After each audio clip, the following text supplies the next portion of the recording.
हम और आप जिस आइसक्रीम को खाकर बड़े हुए, उस आइसक्रीम को बनाने वाले आज इस दुनिया में नहीं रहे। नेचुरल्स आइसक्रीम के मालिक और फाउंडर रघुनंदन श्रीनिवास कामत का 70 साल की उम्र में निधन हुआ। फल बेचने वाले का बेटा कैसे 400 करोड़ रुपए की कंपनी का मालिक बन गया और देश के टॉप 10 ब्रांड में शामिल हो गया, इसके पीछे की बड़ी दिलचस्प कहानी।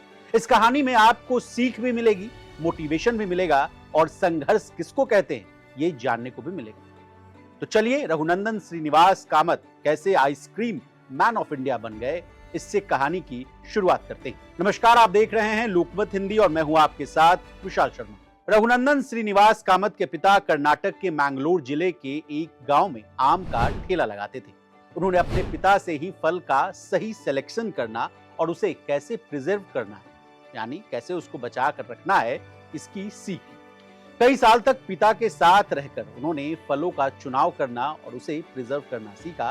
फिर बिजनेस करने की नीयत से मुंबई आए। रघुनंदन ने साल 1984 में 14 फरवरी को अपना पहला आइसक्रीम ब्रांड नेचुरल्स शुरू और मुंबई के जुहू में पहला स्टोर खोला। उस समय उनकी कंपनी में सिर्फ 4 कर्मचारी और आइसक्रीम के 10 फ्लेवर के साथ बिजनेस शुरू कर। ऐसा नहीं है कि इन्होंने बिजनेस शुरू किया और सब कुछ ठीक ठाक हो, बल्कि कामत को शुरुआत में यह डर था कि लोग उनके आइसक्रीम फ्लेवर को टेस्ट करने आएंगे या नहीं। इसी डर की वजह से उन्होंने शुरुआत में आइसक्रीम को मुख्य प्रोडक्ट की तरह बेचने के बजाय पाव भाजी को मेन प्रोडक्ट के रूप में बेचना शुरू किया और आइसक्रीम को एड ऑन की तरह दे दिया। बाद में 12 तरह के फ्लेवर के साथ उन्होंने स्टोर को फुल फ्लेज्ड आइसक्रीम पार्लर के रूप में स्थापित कर दिया। जुहू पर 200 वर्ग फीट में पहला स्टोर खोलने वाले कामत को शुरुआती साल में ही 5 लाख रुपए का टर्नओवर प्राप्त। आइसक्रीम की बढ़ती पॉपुलैरिटी को देखते हुए उन्होंने अगले साल ही पाव भाजी का जो बिजनेस था उसको बंद कर दिया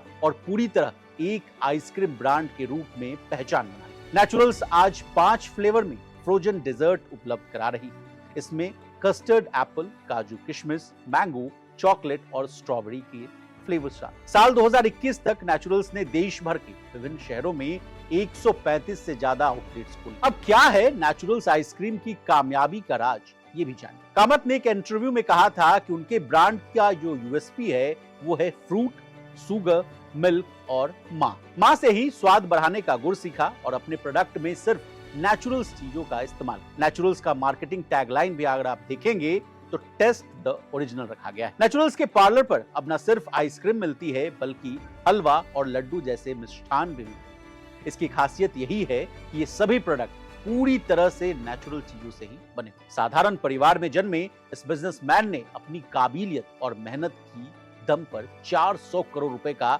विशाल कारोबारी साम्राज्य खड़ा कर दिया था और देश में इन्हें आइसक्रीम मैन ऑफ इंडिया के नाम से पहचाना जाता है। बहरहाल अब रघुनंदन दुनिया को अलविदा कह चुके हैं, लेकिन उन्होंने नेचुरल्स आइसक्रीम के जरिए जो स्वाद लोगों को दिया वो हमेशा उनकी याद दिलाता रहेगा। इसी तरह देश और दुनिया और बिजनेस जगत से जुड़ी तमाम ताजा तरीन खबरों के लिए बने रहिए हमारे साथ और देखते रहिए लोकमत।